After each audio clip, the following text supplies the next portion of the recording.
Aww.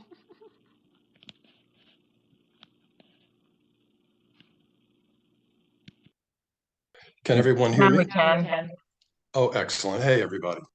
Good afternoon, or maybe it's evening or morning or middle of the night, wherever in the world you are. And we're glad you can join us for this year-end fundraising event for Deep Green Resistance. I'm Henry Hughes. I'm an old friend and supporter of DGR, and I'll be with you over the next hour as we hear from all three of DGR's current board members. Co-founders Lierre Keith and Derrick Jensen, both of whom are coming up to us from the California Redwoods. And the other will be Deanna Meyer, speaking to us from her home in the Pike National Forest in Colorado. In a bit, we'll talk more about DGR's mission, the organization's singular focus on what we all know the problem is and what we all know must be done about it, and how you can support the vital work DGR does. And we'll also have a few minutes for questions toward the end of the hour. And for that, DGR volunteer Mary Richter will be moderating those questions.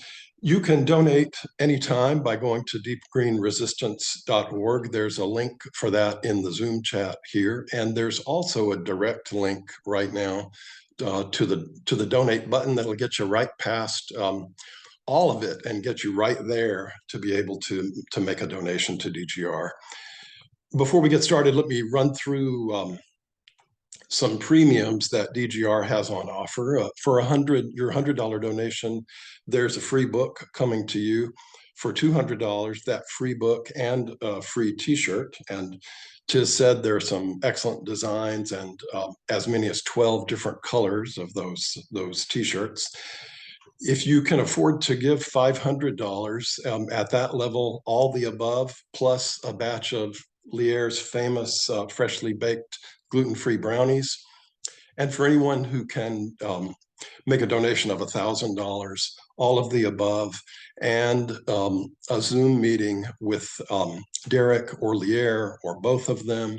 You can talk about anything you want with them, your writing, your fears, your sorrows, your hopes, your dreams of a transformation of how we live on this planet, anything at all.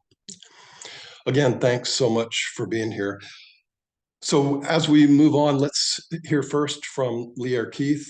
Lierre's the author of 7 books, including The Vegetarian Myth, Food, Justice, and Sustainability, which has been called the most important ecological book of this generation. She's co-author of the original DGR book and co-founder of DGR, the organization. She's also the founder of WOLF, Women's Liberation Front, a radical feminist organization that is right now suing the state of California on behalf of women forced to share prison cells with men. She lives in the Redwoods with an enormous pack of enormous dogs. Lierre.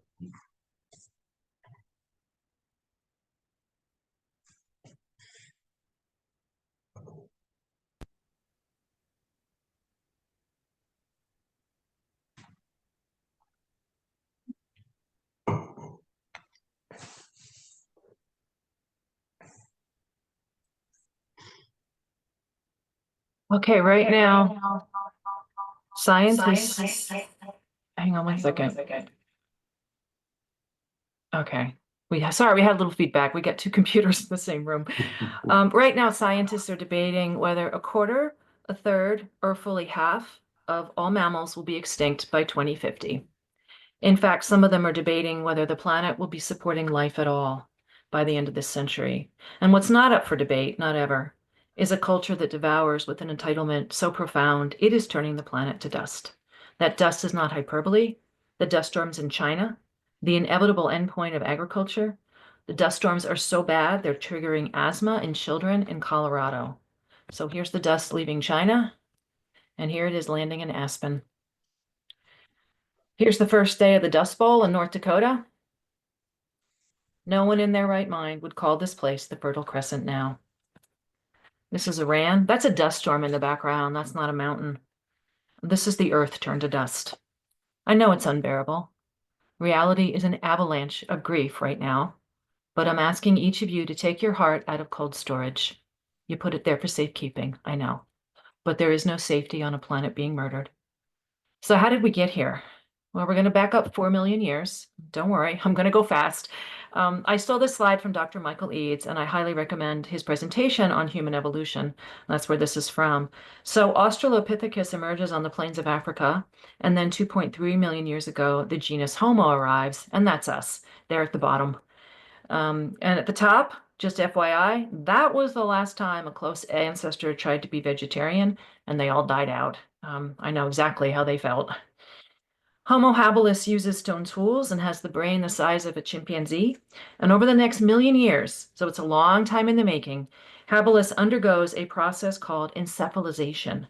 Their cranial capacity doubled, and Homo erectus emerges. Erectus migrates out of Africa about 1.5 million years ago, and they're the first to use fire and more complex tools.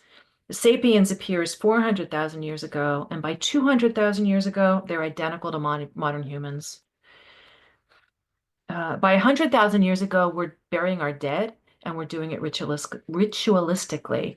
So the bodies are positioned and they're painted. They've got grave goods. These are the oldest human burials ever found to date in a place called Kafsa, which is in modern-day Israel. By 50,000 years ago, we have modern human culture. People are making clothes from hides, jewelry, musical instruments, more sophisticated hunting techniques like trapping pits. There's barter. There's art. What are we painting? Well, we're painting a lot of animals. The oldest art made by humans. This is 44,000 years ago. It's a cave painting in Indonesia. The image portrays a group of part human, part animal figures. They're called therianthropes when it's part animal, part human, and they're hunting large mammals with either spears or ropes. The prehistoric cave art provides some of the most direct insight available into the earliest storytelling. Now, before this, there's a few 100,000 years where people are painting things that are static and symbolic, things that clearly held meaning for them, but they aren't stories. Okay, so there's dots, there's lines, cylinders, handprints, and lots and lots and lots of vulvas. But that's not a story. Okay, this is a story, and there's a lot going on. So the therianthropes, the half human, half animals, there's some with bird heads and human bodies. There's a quadruped with a human head. Why? What are they expressing? Well, I think they're saying they're still animals. They're human and yet still animal. And note how tiny the humans are compared to the Anora. That's the name of the animal that they're hunting. It's an Anora. This reminds me of those Japanese paintings where what looms large is like a mountain or a giant wave, and there's little tiny people. It's the same idea because what looms large is the spiritual and the psychological. And in this case, it's this animal, and its presence is enormous in the human psyche. So this is in real life, the dwarf buffalo. They're not that big. Pablo Picasso went to Lascaux when it was still open to the public. His comment after he emerged was, "We have invented nothing," meaning the entire sweep of Western art. There was nothing original. It was all there 20,000 years ago. This is Mwewa in Zimbabwe. It's the same idea. This one I always find so fascinating because this is some kind of a ritual.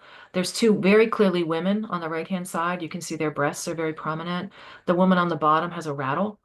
She's rattling. The woman on the top is some kind of, a sacred position of some kind. And that very bottom deer on the bottom left is turned toward the hunter.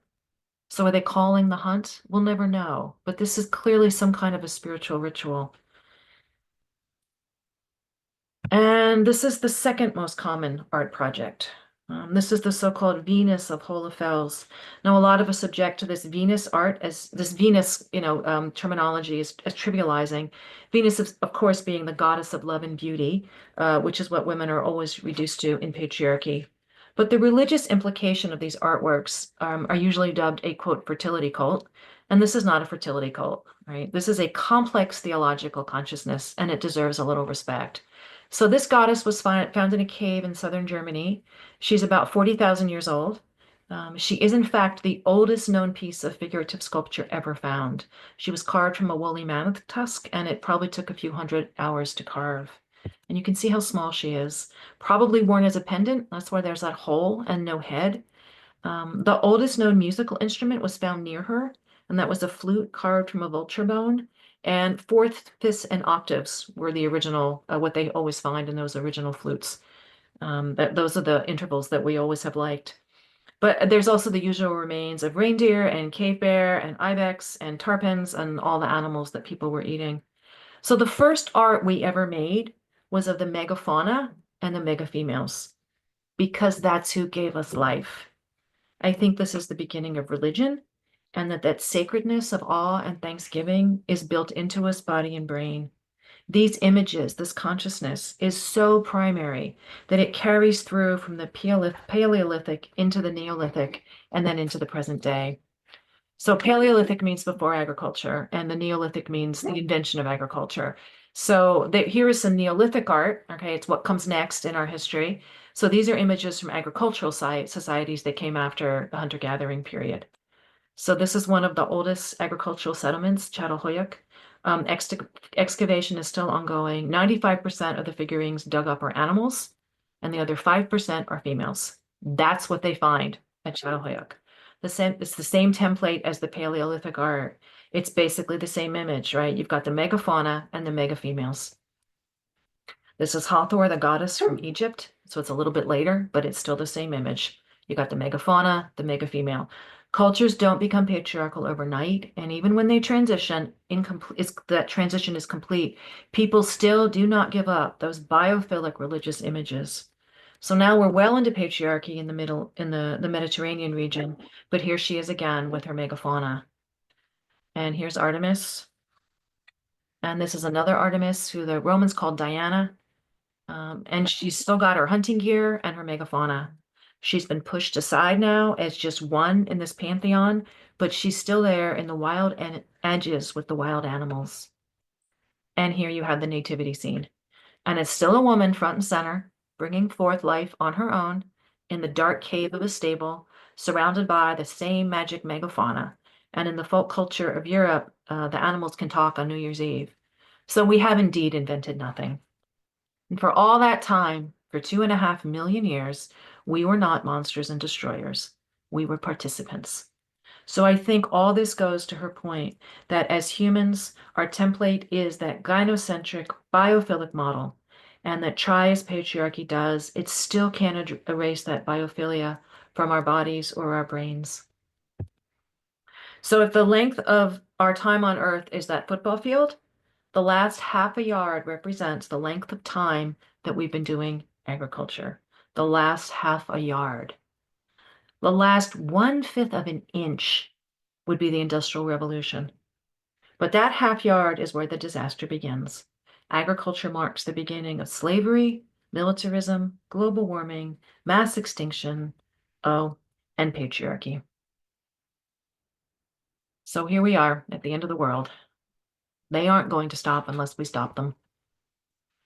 This is a 60-mile-long toxic lake in China, created through rare earth mining for cell phones, computers, and that glorious green new energy that we keep being told is somehow better than the old energy, even though it will destroy the earth in much the same way.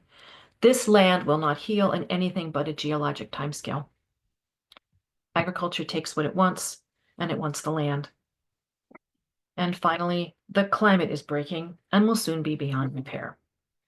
And so the technosphere will end in the necrosphere, unless we build a resistance movement that can stop them. We can. I know we can. We can because we have to. Something in us still knows to love this planet. I asked you to take your heart out of cold storage. Better a broken heart than no heart at all, because even a broken heart is still made of love. When bison are under attack, they pack into a tight circle. Protected at the center are the mothers and babies. Next are the older calves, weaned and vulnerable. A defensive ring of cows without young comes next. And finally, facing out, stand the bulls. We are under attack. Every last creature is under threat. He has leveled mountains. Believe him when he tells you who he is. But if we all make that tight circle, mothers and babies of every species at the center, protected until the last, and plant our feet firmly on our still living earth, we can face him down. He has the rancid thrills of sadism and the sterile dreams of machines.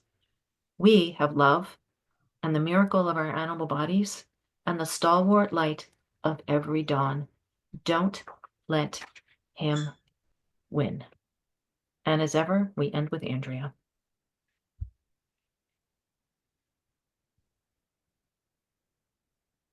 Thank you.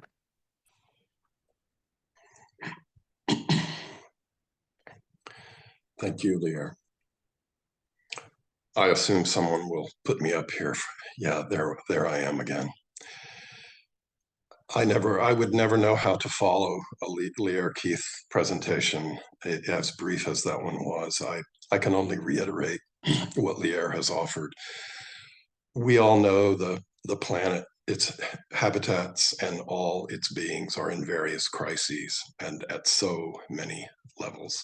Climate tipping points being reached much sooner than predicted, ocean acidification, hypoxic zones, dead zones in the world oceans where rivers pour vast amounts of fertilizer runoff from the intensive agriculture that Lierre just described. Species extinction way beyond the natural rate as the few remaining natural habitats are decimated. Every major ecosystem on the planet in decline.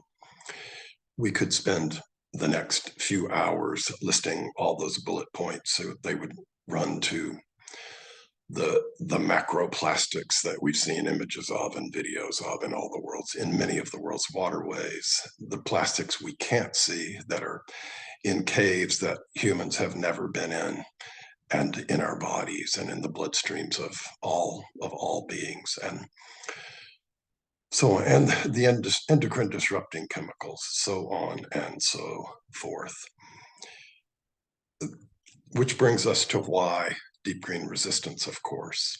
DGR is hard at work educating and training people to do what needs to be done to spark the industrial civilization's downfall. Coordinating public outreach, taking part in campaigns and direct action, creating and sharing security protocols, providing legal support for so many reasons. Very few of us can be directly involved in doing that kind of work. And since we can't be on the front lines, we can support DGR's work financially. I do, and I know that many of you, if not all of you, do as well. And we're asking that all of you donate what you can here at the end of the year as DGR's work moves into 2025. And to do that, you can simply go to deepgreenresistance.org.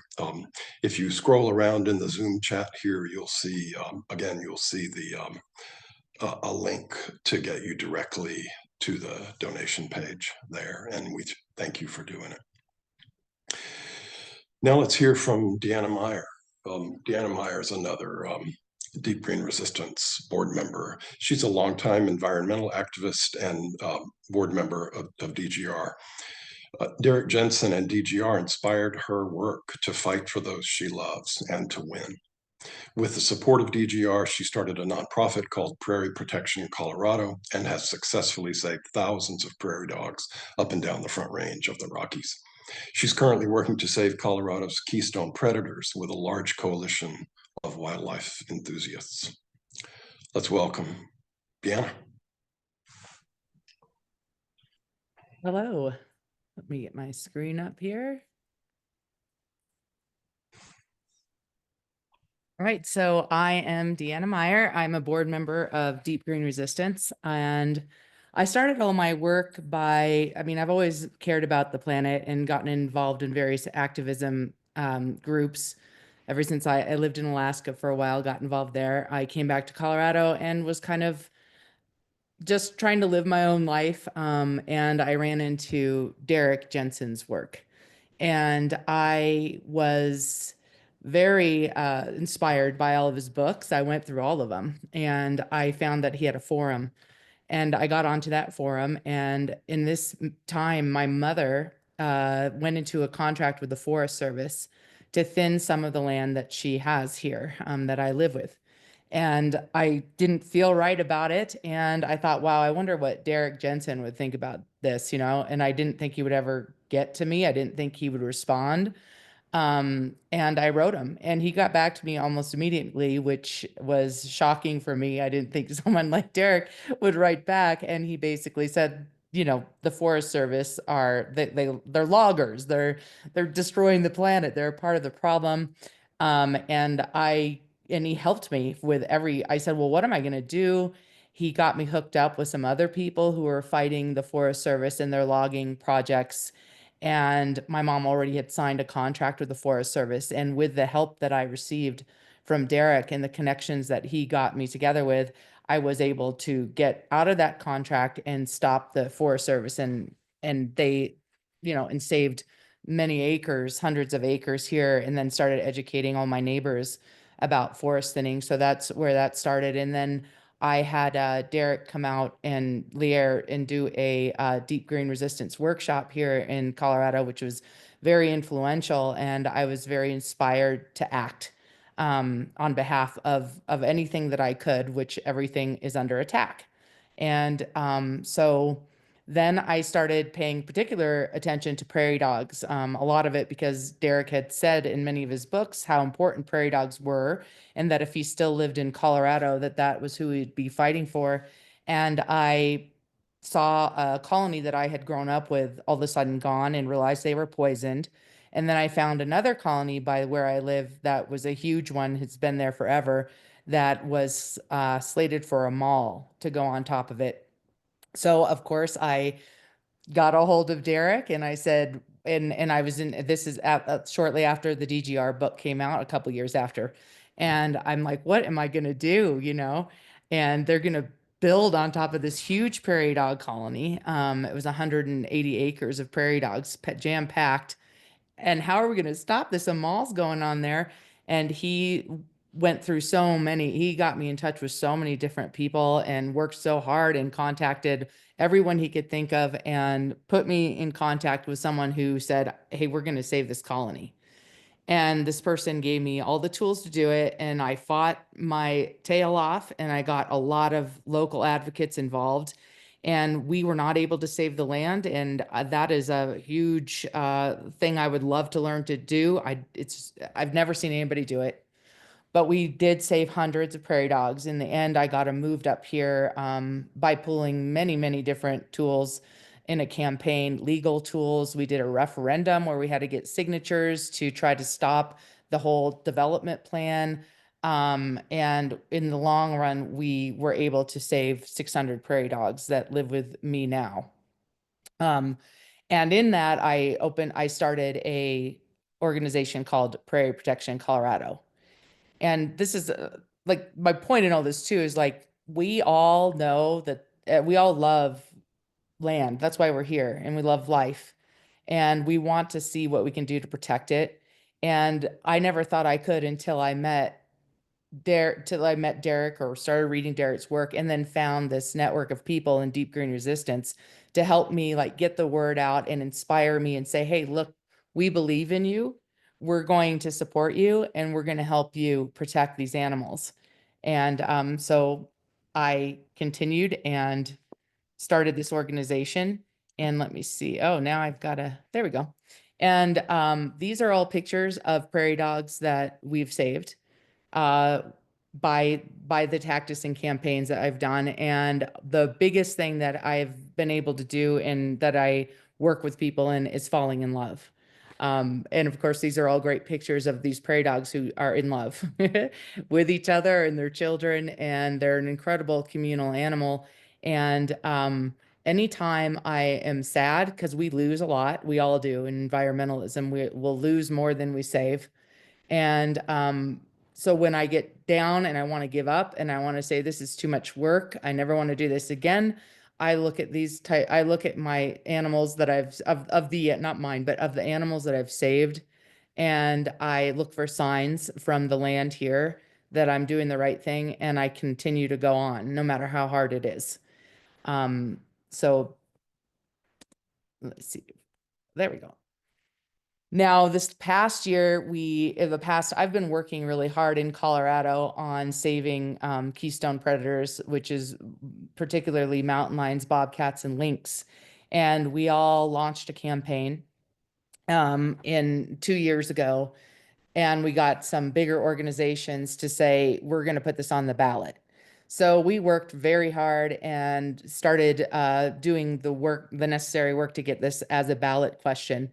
And last fall, when I was walking on my land, I ran into this guy, and I saw it as a sign, and I was on my four-wheeler. I knew that he might be back there because somebody had seen a kill. And I sat there and we locked eyes for quite some time. I took many pictures, and I promised him that I was going to do everything in my power to make sure that people would stop trophy hunting their species, and that I would never stop until it was done. And it was quite an experience. I mean, he's beautiful. And he let me kind of just curiously listen to what I had to say. And I didn't stay too long because I didn't want to disturb him too much, but I got some good pictures and moved on. And I will never forget that promise that I made him. Um, Shortly after that, I went on a walk last spring. So that was fall. This is a spring. And my dog starts barking, and I look up, and this guy is in the tree. And and this is extraordinarily rare to come into contact with these animals. And I do believe that it was the land letting me know that to keep doing this, to do what we can to protect them.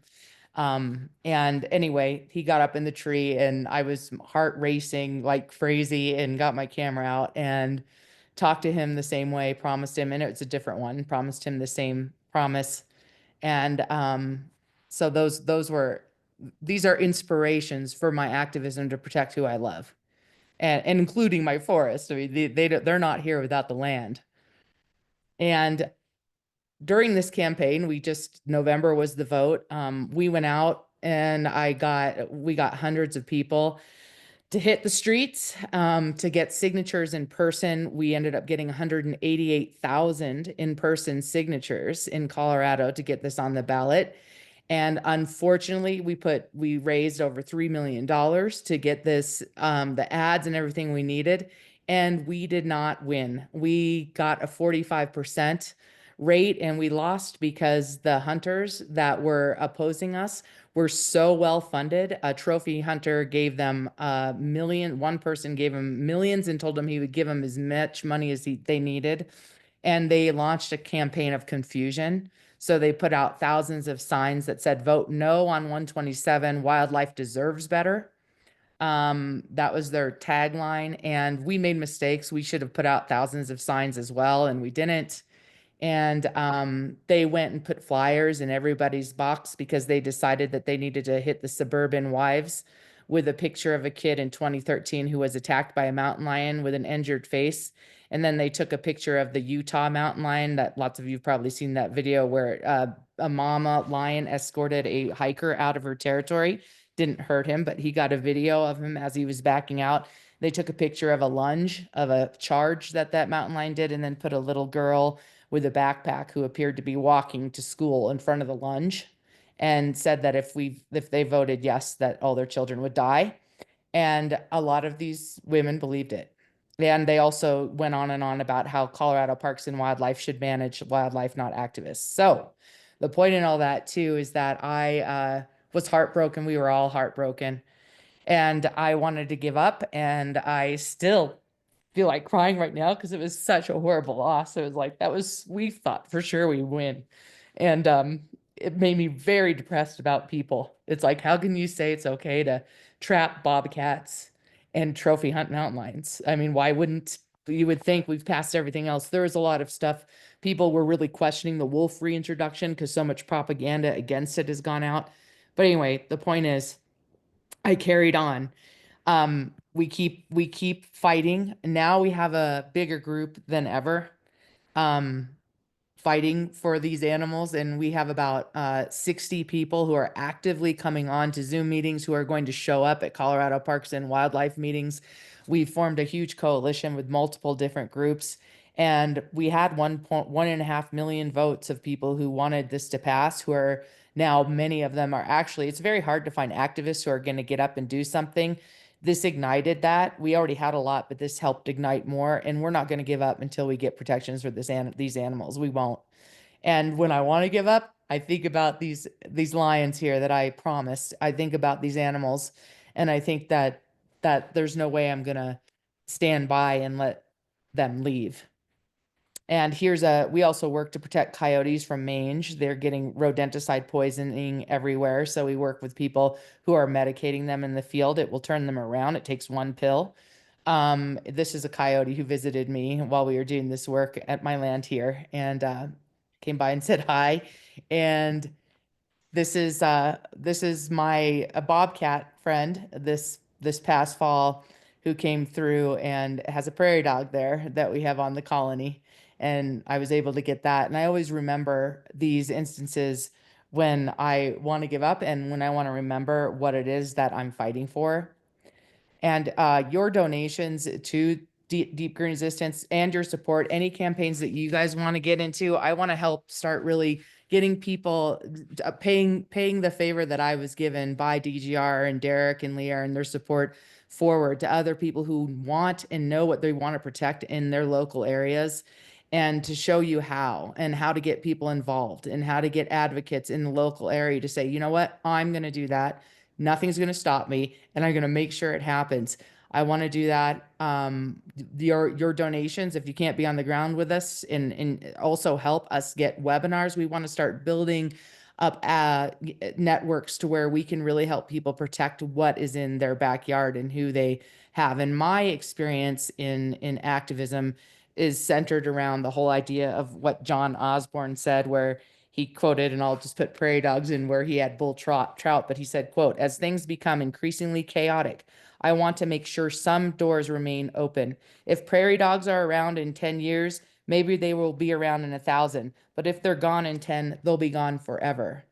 And as things continue to collapse around us, the thing that I have seen work, I mean, on the bigger, of course, the bigger scale things that we discuss, that is discussed in DGR and what we all know as the underpinning roots, that is extraordinarily important. But I don't see that we're gonna, that's gonna be happening anytime soon. So what I feel like I can do in that time is save whoever I can by whatever we can do to get people involved in raising their voice, because it works.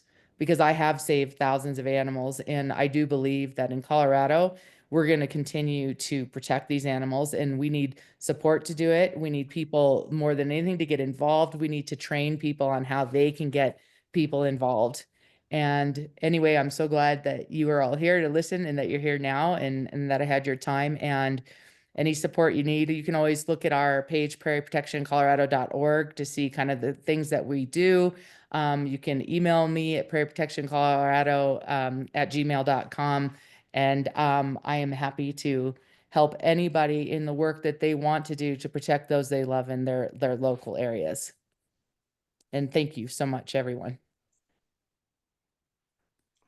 Oh, thank you, Deanna. I know that so many of us, some of us watching here, and others, plenty of others of us around the world, have experienced the heartbreak that Deanna described from losing campaigns. I know it certainly happened to me more than 30 years ago on a major nuclear free zone campaign, and they're all so heartbreaking. Yet here we are still at it, and many of you are still at it. And Deanna's commitment to those lions there in her region is it's really something. I want to be sure to give a shout out to people around the world here. We've had people in the chat say hello from Australia and Switzerland and the UK, Brazil. I know there are people watching from other places around the world too. We know the living world can repair itself if we simply let it. Lierre's classic essay, "The Girls in the Grass," is describes how profound and swift the impacts of just the restoration of the planet's grasslands would be. Yet the very way we live prevents that from happening. This lifeway, propped up as it is by such powerful forces, the ones that defeat us all the time, and propped up by how captured we are by this lifeless way, simply will not allow a voluntary transformation to a sane and sustainable way of life. And everyone knows it.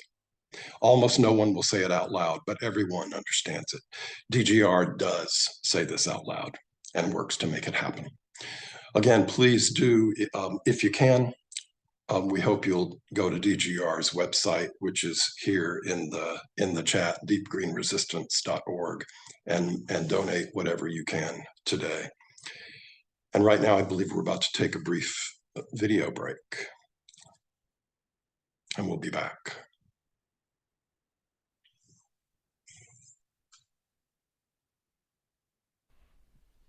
I am the earth, she is my mother, I am her sister, she my lover, I am life,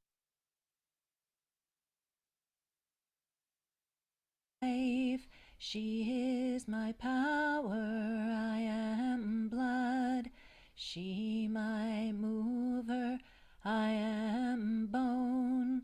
She is a mountain, I am stone. She my body, I am a mother. She is my child, I am the earth. She is home. Earth, sister, mother, lover, life, blood, power, mover, bone, stone, mountain, body, mother, earth, child, home.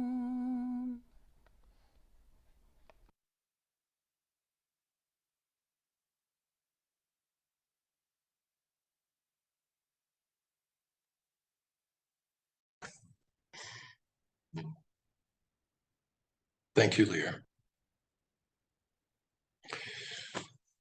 Almost every day, subscribers, including me, get an email from Derrick Jensen that focuses mainly on his writing process. And as you'd expect from a serious writer like Derrick, he also shares some things about his daily activities and thoughts that get him going on his writing and that keep him from his writing and whatever it all might be.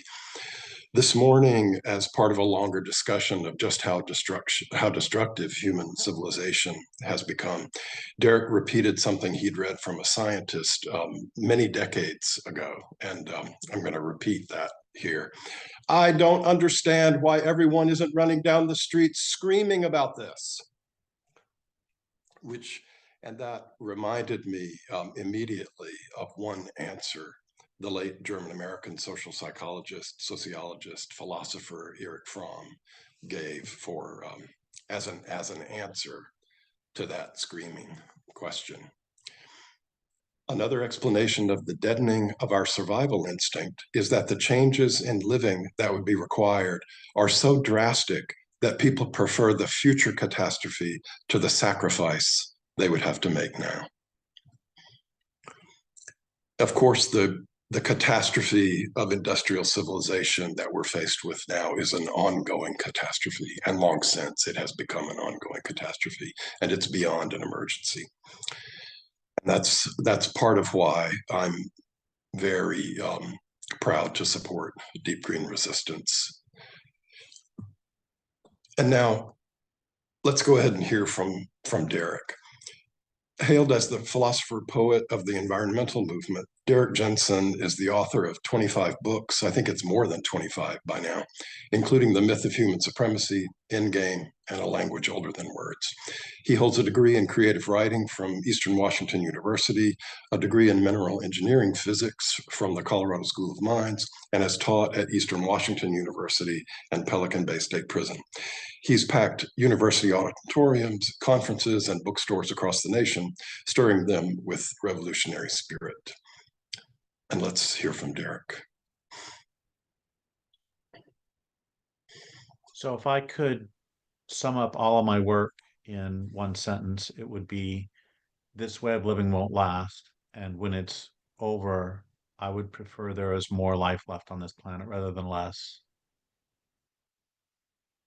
That's it. Thanks. Um, well, I wrote Endgame because I would ask people if, as Henry said earlier, they believe we're going to have a voluntary transformation to a sane and sustainable way of living. And nobody ever said yes. Nobody. There was one guy at one talk raised his hand, and then he looked around and then he put his hand back down and said, "Oh, voluntary. No, of course not." And the point is that we will have a transformation to a sane and sustainable way of living, or we won't survive.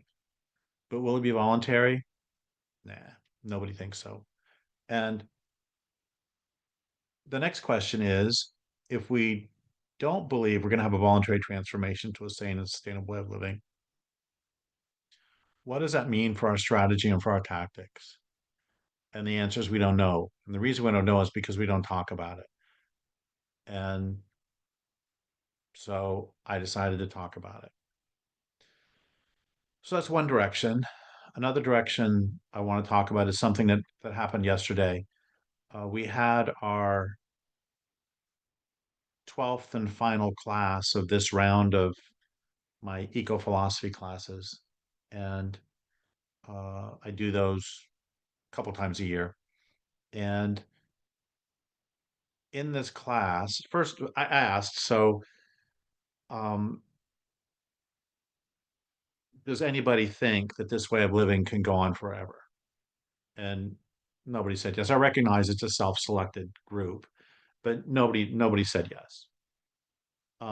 So then my question was, so when it's over, however you define over, what is your range of what you believe will be remaining of wild nature? Um, and we did talk for a minute about how we define it's over. And one way I've defined the end of this culture before, which I don't really like, is when there's no more gasoline.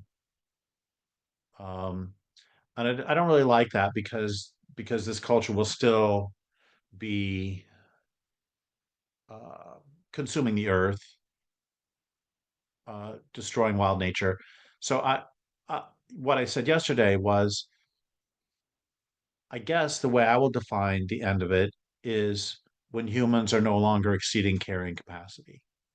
When humans are living, carrying capacity is how many of a certain species living a certain way a place can support forever. So when humans are at a sustainable population, whatever that would be, and then we talked about what that would be, and I think it would probably be between 10 and 100 million, probably closer to 10, but it doesn't really matter. The point is, when humans get to, when this is all over and humans are living again in a sustainable way, what will be left of the world?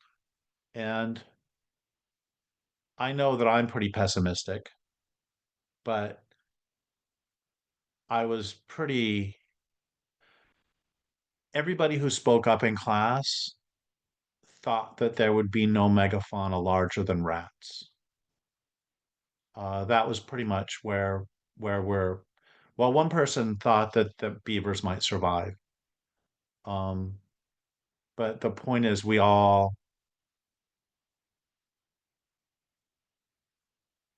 know what it is we're in the midst of. And one of my favorite lines is by Lierre, which is, if there's anybody left alive 100 years from now, they're going to wonder what the fuck was wrong with us, that we didn't fight like hell when the world was going down. And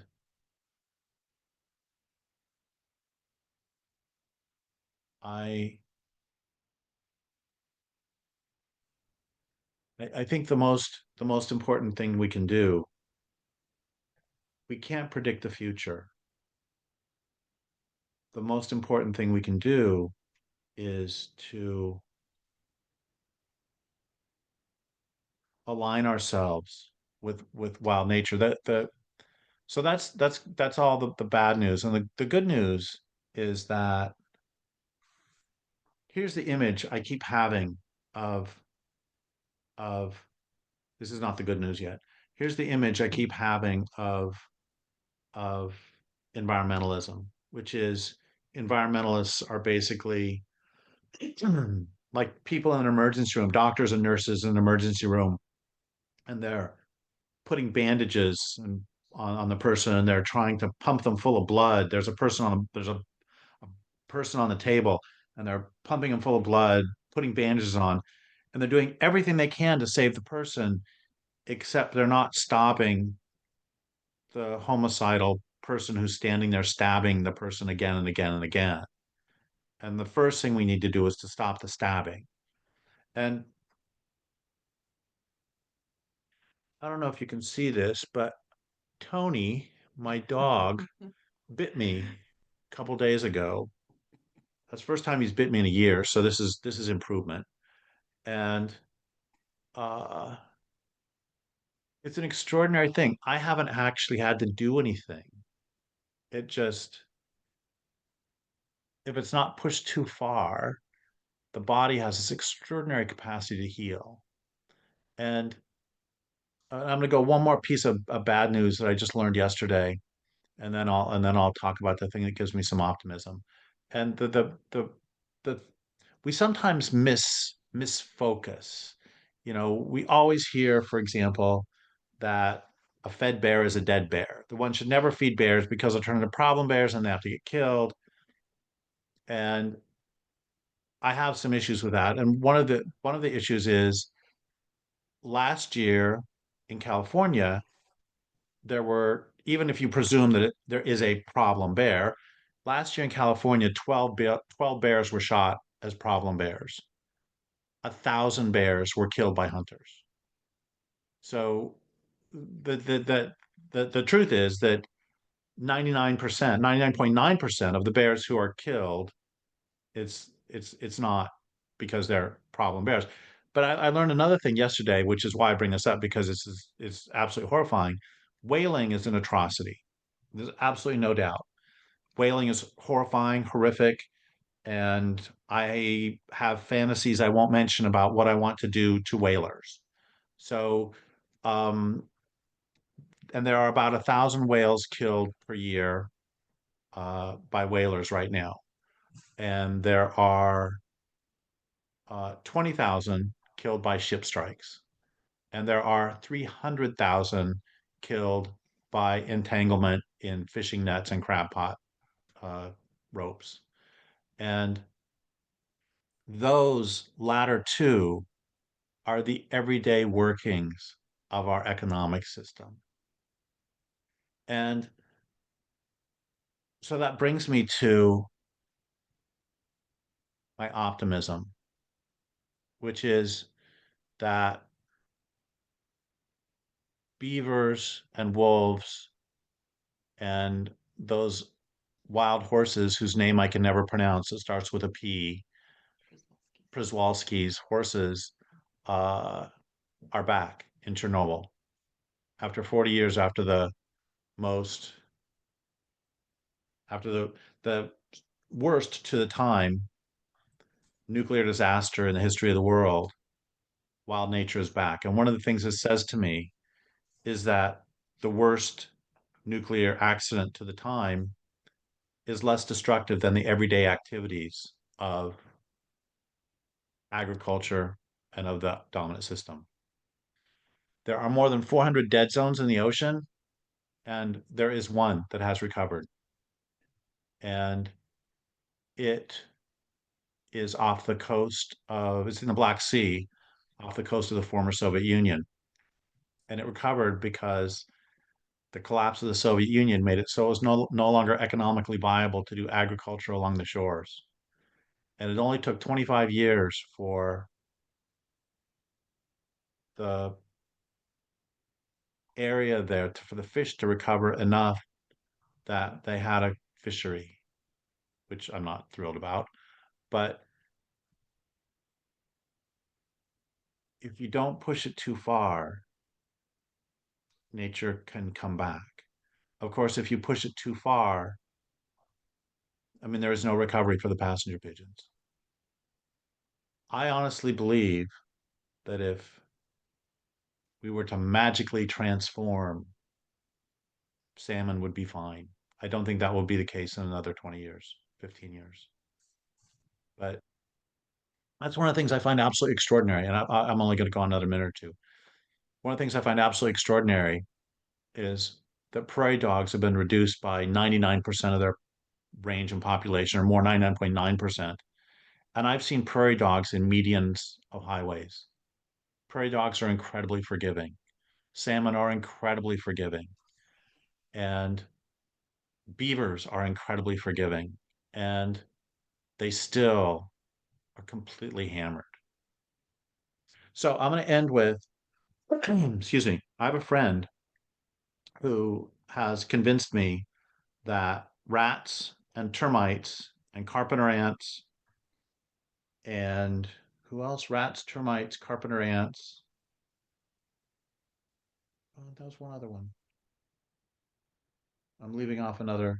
Anyway, rats, termites, and carpenter ants and some other species are the frontline troops of nature fighting back. Bacteria, truly, against against the industrial infrastructure. And nature is fighting back. Beavers, that's what he said. No, beavers is another one. Oh, Beavers, fine. beavers is a fourth. There's a Okay. there's a third Cockroaches. variant. My friend thinks that cockroaches are the intelligence agents for the rats, etc. It's who destroys infrastructure? Rats, termites. Anyway, I'm 64. I can't remember. Anyway, um, these that they are the shock troops, the frontline troops of nature fighting back against industrial civilization. And the same is true. You know, I asked in my book Dreams, why isn't nature fighting back? And it's the stupidest question anybody's ever asked because nature is fighting back constantly. And we collectively have to work really hard to keep roads from buckling, to keep this infrastructure from collapsing. And the good news is that all we have to do is align ourselves with these wild creatures. We have something they don't, which is not intelligence. I'm not convinced we're fully sentient, but we'll leave that aside. What we have that they don't is opposable thumbs. And there are things that we can do that they can't. And all we have to do is align ourselves uh, with the natural world. And thank you. Is that too great? Thanks, Derrick. As Derrick alludes to here, and as he always says straight up, there's just not that much that remains of the environmental movement that once worked to save wild animals and wild places. And we all know that movement's organizations got hijacked in the same way that almost all institutions do. Job one for them becomes the same as job one for industrial civilization, and that's self-perpetuation and infinite growth. There's almost a limitless supply of money for just that. And it flows from those who profit and build a very ugly version of wealth from the destruction of those wild places and wild beings.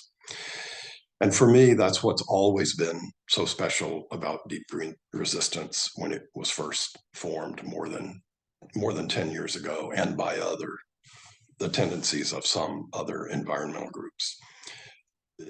DGR remains untouched by those interests. It's called integrity.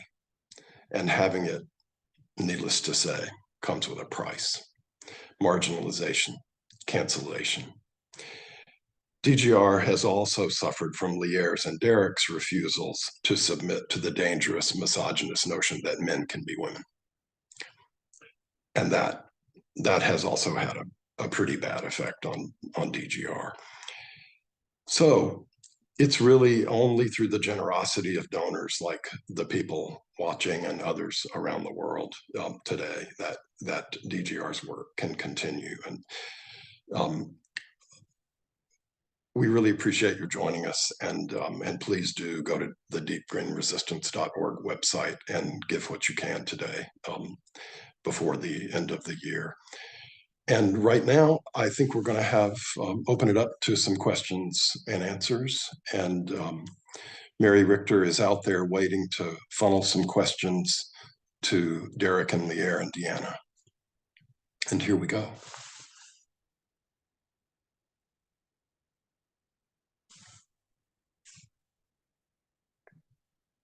We haven't had too many questions yet. Somebody asked, Bob Bates asked about what you think is the sustainable human population in bioregional tribes. He said something about Dunbar sizes and putting nature first. Yeah, I think the numbers I've seen for human population, what an intact fecund region could support of humans was about 1 per square mile. And that makes sense because then you have a group of 100 people. Dunbar's number is the number of people you can have where you still have basically relationships with everyone, and you can have direct governance systems. You don't have to have an indirect governance system. You don't end up with uh, anyway, it's the largest number at which you can have direct participatory democracy, really. Anyway, or not even democracy, but direct participatory governance. Yeah, because it's not so complex. It's not so You can complex. still actually talk to everybody in the group. Yeah. And anyway, so if you had a group of 100 people, they would live on a 10 by 10 area. That could be their range if it's fairly fecund. This where I live was more populated than that, but that's because of the tremendous runs of salmon. Uh, but that also would be an exception. And then there would be places like the Great Plains where before the horse, there was like, I don't remember how many zeros, so basically 0.00001 people per square mile. Um, and then the second part of that question was uh, putting nature first. Of course, we have to put nature first. That's the thing that kills me is that what so many people, and it's so deep in our language that when I used to teach at college, students would say, "Gosh, what am I going to do when I get out in the real world?" And what the real world means is, what are you going to do when you're out of the economy? And what I would say is, well, when I get out in the real world, I'm gonna roll around in the dirt. You know, that's the real world. And it's inherent that we believe that human creation, it's everywhere. When you think of great pieces of art, do you think of the Sistine Chapel, the Mona Lisa, or do you think about the Song of the Wren-Tit and the Saw-Whet Owl? Those aren't considered pieces of art because nature created them. Why is bird song not art, but human song is? Because what humans create matters. What are the greatest inventions of all time? Gunpowder, the screw, the lever, the pulley. Um, what about metabolism? What about photosynthesis? That was a pretty great invention. What about sex? That's a pretty great invention. It's like I'd rather have sex than gunpowder, frankly. Um, and but those don't count as inventions. Proprioception, for God's sake, how do you know where your hand is when it's behind your head? Proprioception is an extraordinary thing, and that was invented by nature. And so, in every way, we don't put nature first. And also, we always we do have a precautionary principle in place. Precautionary principle is basically don't do something if it could harm something. We do have a precautionary principle in place, but it's for the economic system. It's not for wild nature. Um, and yeah, you can't have, it is literally insane. Just very quickly, and then I'll shut up. Is it, what do all the so-called solutions to global warming have in common? What they all have in common is to take industrial civilization, industrial capitalism as a given, and the natural world is having to conform to industrial capitalism. And that is literally insane in terms of being out of touch with physical reality. Because without a natural world, you don't have any economic system whatsoever. So any economic system has to be secondary to the to wild nature. every social system has to be secondary to wild nature because that's where life comes from. There's a good question from Richard Olson from Berea Farm. Okay, what is it? See, just Utah's going to the Supreme Court. Yes, it's the last comment. If you scroll down, you'll see the very last comment. No, just read it. Utah is going to the Supreme Court to say that federal lands should be turned over to states because locals do a better job of managing lands. Do you have thoughts on that? Am I allowed to swear? It's a terrible fucking idea. Well, it's an interesting thing because yes, locals would do a better job of controlling their land if they weren't immersed in a global economic system. But there is no natural population on the planet that can support the infinite demand of a global economic system. So, yes, I absolutely believe in local control of local land. If what that means is you're not exporting any resources anywhere else. But there has to be, but given that we live currently in a global economic system with essentially infinite demand, I mean, for crying out loud, there's a person wrote to me 20 years ago who was saying that there used to be a lot of grizzly bears where she lived, and local hunters had discovered the market for grizzly bear bile in China, and they'd shot all the local grizzly bears. So if something as esoteric and crazy as bear bile in China can cause local hunters to kill the local grizzly bear population, there needs to be some level of control. And so basically, honestly, when it comes to, I really am, okay, I'm not an Earth Firster in terms of what that organization has come to mean, but I am an Earth Firster in terms of the Earth does comes first. And I don't care who protects it. What I want is the most rigid level of protection for wild nature possible. And if that comes through a local ordinance, great. If that comes through something like the Endangered Species Act, great. I don't care. I don't care why the dam comes down. I don't care if the dam comes down because it's no longer financially feasible for Pacific Power to keep the dam up, or if the dam comes down because somebody else brings it down. I don't care. I don't think the salmon care either. So, in terms of this, I think it is a, I'm going to say something else that is incredibly politically incorrect. I think it's a terrible idea to turn national parks, etc., over to states. I also think it's a terrible idea to turn them over to local indigenous nations. And that's because I think it's a terrible idea to turn them over to anyone who will do any sort of extraction on them. I believe in the highest level of protection possible for any wild place. And I don't care if it comes locally, nationally. Does anybody else have a better answer for me? Lierre says no, she doesn't. Deanna, do you? Deanna's milking the goats.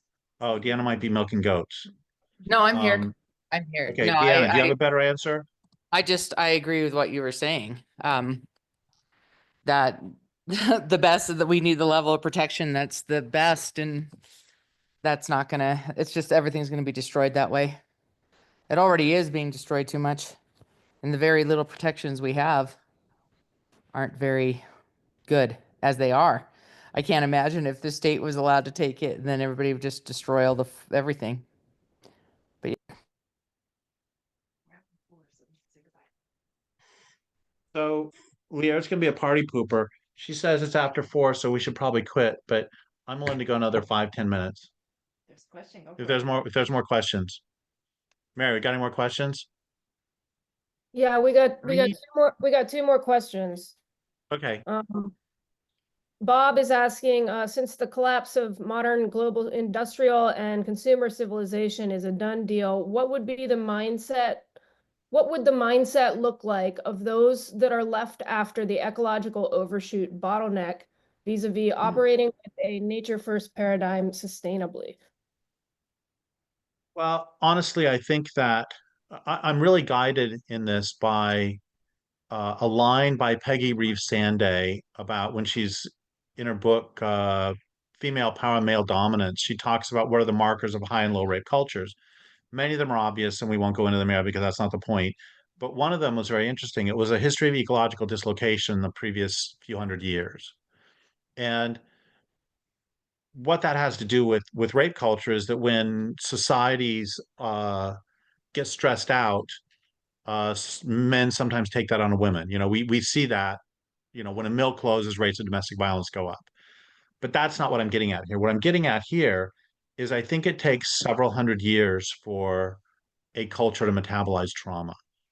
I don't think that social attitudes change overnight. And I think as the system collapses, whether it's quickly or slowly, it's every cell in my body wants for us to have a voluntary transformation, and every cell in my body wants for us to, uh, have a slow descent where we do things intelligently. But I don't believe it's going to happen, and I think that things will get worse. And as we collectively attempt to maintain civilization, we will increasingly destroy everything around us, and we will attempt to maintain this until there's nothing left. And we collectively, and which is why we need to align ourselves with the natural world, why we need to protect wild nature. And it will take, I believe, many generations for humans to figure out how to live in their places. And people ask me, what do I want to replace this system with? And what I want to replace this system with is 10,000 different systems, all in their own land base, emerging from the land base, with religions emerging from the land base, with ways of living, because you're going to live differently and in different numbers and have a different religion here than you would in the desert of Arizona. You'll have an entirely different, everything has to be different, and it has to emerge based on the land. So there can be principles that they share. Um, and that said, I mean, we can discuss those principles, but what is going to be important is that it emerge with respect for, with the understanding that without nature. So here's the thing, and this has to do with that local question too, is I read this line by Ray Rafael many years ago that really stuck with me, which is, the Indians who lived in this region weren't like, they weren't genetically, designed to live in harmony with the earth, but they understood that they were going to be living here for the next 500 years. And if you're planning on living in place for the next 500 years, you make different land use decisions. And it really is that simple. So what we need to do is to learn that if you kill all the salmon in the river, you don't have anything to eat. And so that's what people will need to learn is how to live that way. And I wish that there were more salmon left. Sometimes I get accused of being misanthropic, and I don't think that's fair at all, because I'm not the one who is condemning whatever humans are alive in 100 years to hell on earth. I mean, what I want for salmon to continue to exist for salmon's sake and for the forest's sake, and also so humans can eat them too and poop them out into the forest as we're supposed to do, as we were doing forever. That's I sometimes wonder, and sorry to go on about this, but I sometimes wonder and I ask, what is humans' ecological function? And I think one of our primary functions is really not that much different than bears' ecological function, which is we're supposed to eat the salmon and then poop them out into the forest and just carry fertilizer around the forest. I don't Our job isn't to name them. Our job isn't to manage them. Our job was to just be the same as everybody else. One more, Mary, and then I'll shut up. Or actually, somebody else should answer it. Lierre should answer it since she's Lierre. Deanna should answer it. Deanna, unless Playing with dogs. Lierre's playing with dogs. Well, the last question is a very practical one. Elizabeth is asking, what is the DGR program, the work that the organization undertakes? Is there a way that you can answer that simply for her? Well, I'm going to answer, and then I'm calling Lierre back to answer too, and Deanna can answer. My answer is that we what the way I see DGR is that I would like to see us act as an umbrella organization where we so many environmentalists that I've known and worked with my whole life have said in private that they're basically trying to protect this or that piece of ground until civilization collapses. But they can't say it in public because they will lose their credibility. So, Deanna, when you were talking about the mountain lions and stopping trophy hunting, did you add in every speech, and by the way, we want to bring down civilization because civilization is killing the planet? I'm presuming you did not. So DGR wants to act as an umbrella group for places like Prairie Protection Colorado, Roam Free Nation, whatever organizations are doing direct frontline work. We want to support them and at the same time carry that analysis.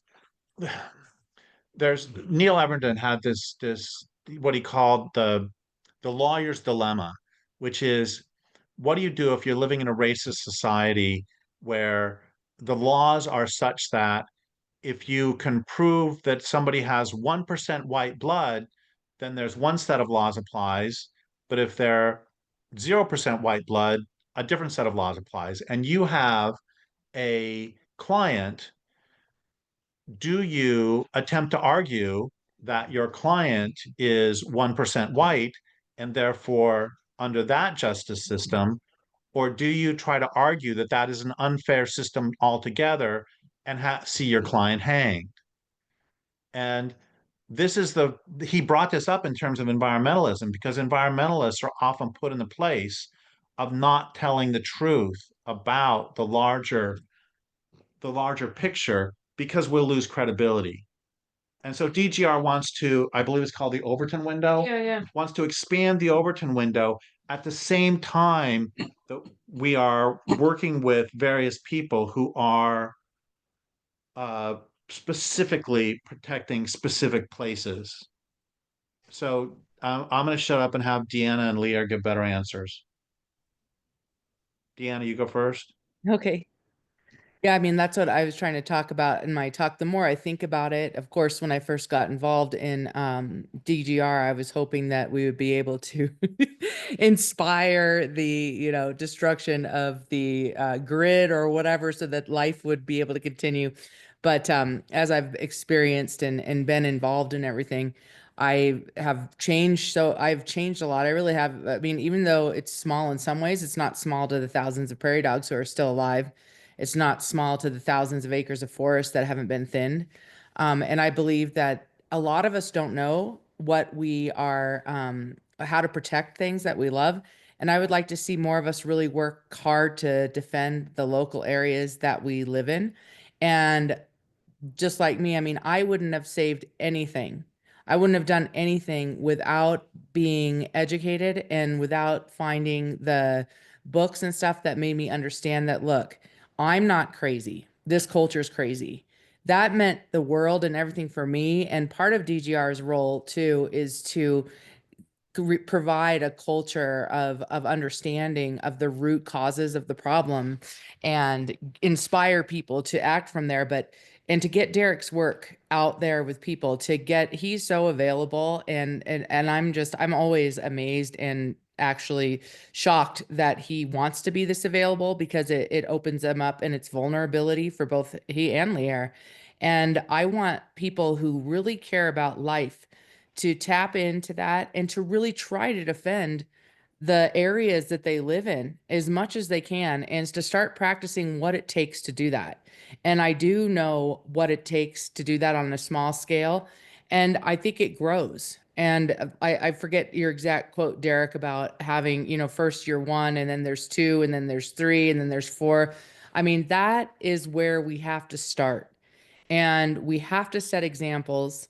We have a wealth of knowledge with everybody I'm sure here, and with Derrick and Lierre and me. And how have we done this? How do we stop 100 acres in our backyard from being destroyed? How do we stop thousands of prairie dogs in a colony from being poisoned? How do we stop mountain lions from being hunted? All of that. How do we stop windmills in the ocean? I mean, and it's a huge, like, it's David and Goliath. How do we get there? We do it small, and we do it by showing people that, guess what? We can make a difference if we toss in and we do the work. And we have to be biocentric. We can't be drama ridden. I'm learning more, and it's kind of cool in Colorado that more and more of us, as we come together as a coalition, where all these environmentalists are saying now, like, what destroys us every time is that we fight about stuff. We end up hating people for this or that. We get all this drama involved, and the drama trumps life. And we need to work together to focus on what we want to protect and to drop the drama and to get to work, to roll up our sleeves and do whatever it is that we can to protect whoever we can, small, big, or whatever it is. Big is going to take work.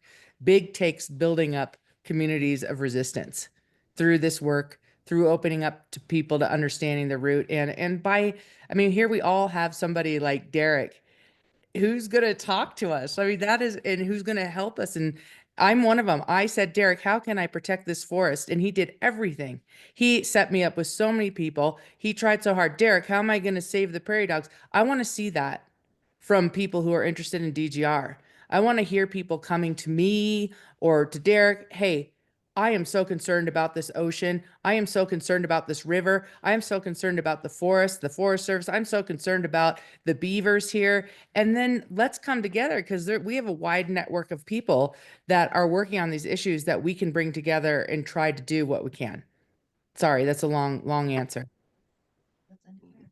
No, that's good. Let's end it there. So Lierre wants to end it there. Do you think that'd be a good thing to end on? That's great, Deanna. Thank you. Well, and thank you. And thank you, everybody, for caring. I mean, we're all here because we care. And now we just, and I think we need to learn how to care enough to save something as things continue to collapse around us. Thanks, everybody. And yeah, thanks to you, Deanna, and Lierre, and Derrick, and Mary, and everyone who tuned in to listen, and everyone who's gone to donate, and everyone who will. We've seen people saying they'll share the link, they'll spread the word, even if they cannot donate. And we want you to know we appreciate all of it so much, and we all wish you all the best in the new year that's coming right up. And as someone said in the chat today, it's already 2025 here in Switzerland. And yeah, thanks very much again. Thank you. I will post a recording of this later. On Facebook? I don't know where. I don't know. Yeah, on Okay. Facebook. Yeah, on and Facebook. on our YouTube channel. Yeah. Excellent. Thank you. Thanks all.